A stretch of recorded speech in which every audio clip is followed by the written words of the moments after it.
بسم اللہ الرحمن الرحیم۔ حضرت عبداللہ بن مسعود رضی اللہ تعالیٰ عنہ ایک جگہ نہایت سکون و متانت سے تشریف فرما تھے۔ آپ کے ارد گرد صحابہ کرام و تابعین کا ایک ہجوم تھا۔ آپ کو نئے اور عمدہ واقعات سنا رہے تھے اور لوگ آپ سے عجیب و غریب باتیں روایت کر رہے تھے۔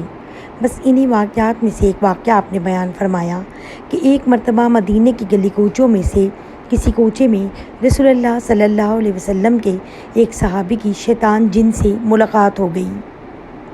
شیطان جن نے صحابی رسول صلی اللہ علیہ وسلم کو دیکھا تو اسے لڑنے کی پیشکش کرنے لگا۔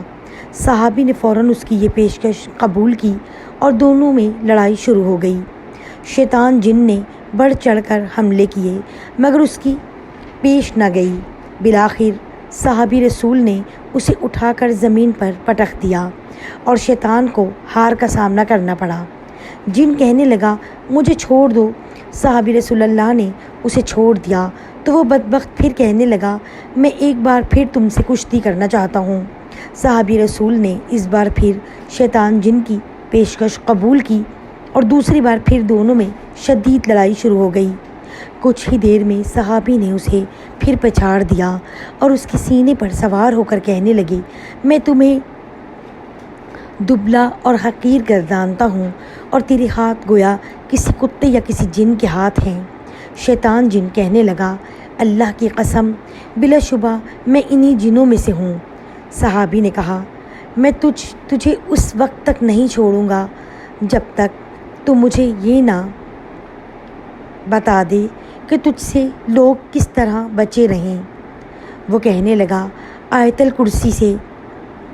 حضرت ابن مسعود رضی اللہ تعالیٰ عنہ جب واقعہ یہ سنا چکے تو مجمع میں سے کسی نے پوچھا اے ابن مسعود وہ صحابی رسول کون تھے؟ حضرت ابن مسعود نے فرمایا وہ عمر بن خطاب رضی اللہ تعالیٰ عنہ کے علاوہ کون ہو سکتا ہے؟ دوستو یہ واقعہ امیر المومنین حضرت عمر فاروق رضی اللہ تعالیٰ عنہ کی فضائل و مناقب میں ایک خاص مقام رکھتا ہے۔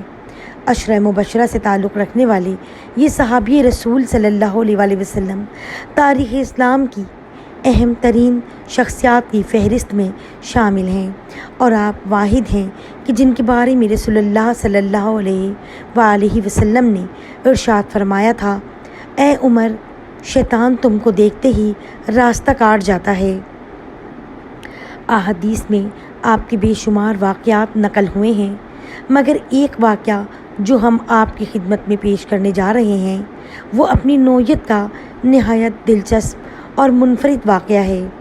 چنانچہ منقول ہے کہ ایک مرتبہ نبی کریم صلی اللہ علیہ وآلہ وسلم کسی غزوہ میں شرکت کے لیے تشریف لے گئے۔ جب آپ غزوے سے فتح یاب ہو کر لوٹے تو ایک سیاہ رنگ کی لڑکی حاضر خدمت ہوئی اور عرض کرنے لگی اے اللہ کے رسول صلی اللہ علیہ وآلہ وسلم میں نے نظر مانی تھی کہ اگر اللہ تعالیٰ آپ کو صحیح سالم واپس لوٹایا تو میں آپ کے سامنے دف بجاؤں گی۔ نبی کریم صلی اللہ علیہ وسلم نے فرمایا اگر تو نے منت مانی ہے تو ٹھیک بگر نہیں۔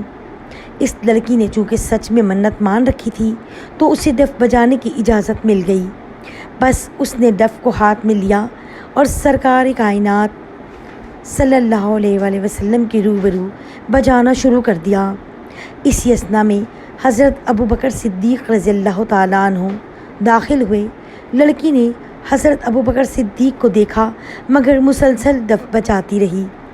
کچھ ہی دیر میں حضرت علی کرم اللہ وجہہ الکریم اور حضرت عثمان بن عفان رضی اللہ تعالیٰ عنہ بھی تشریف لے آئے مگر لڑکی نے دف بجانا بند نہ کیا اور مسلسل بجاتی رہی۔ ابھی زیادہ دیر نہ گزری تھی کہ حضرت عمر فاروق رضی اللہ تعالیٰ عنہ اندر داخل ہوئے۔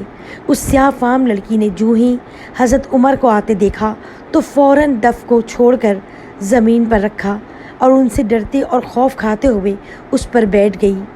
نبی کریم صلی اللہ علیہ وآلہ وسلم نے لڑکی کا یہ خوف دیکھا تو حضرت عمر رضی اللہ تعالیٰ عنہ کو مخاطب کرتے ہوئے فرمایا اے عمر بلا شبہ شیطان تجھ سے ڈرتا ہے۔ یہ حضرت عمر فاروق رضی اللہ تعالیٰ عنہ کا منفرد اعزاز ہے جو اور کسی صحابی کے حصے میں نہیں آیا ہے۔ اللہ کریم ان کی مرکت پر اپنی لاتعداد اور بے شمار رحمت نازل فرمائی اور ہمیں صحابہ کرام کی گستاخی و بے ادبی کرنے سے محفوظ رکھیں۔ آمین ثم آمین۔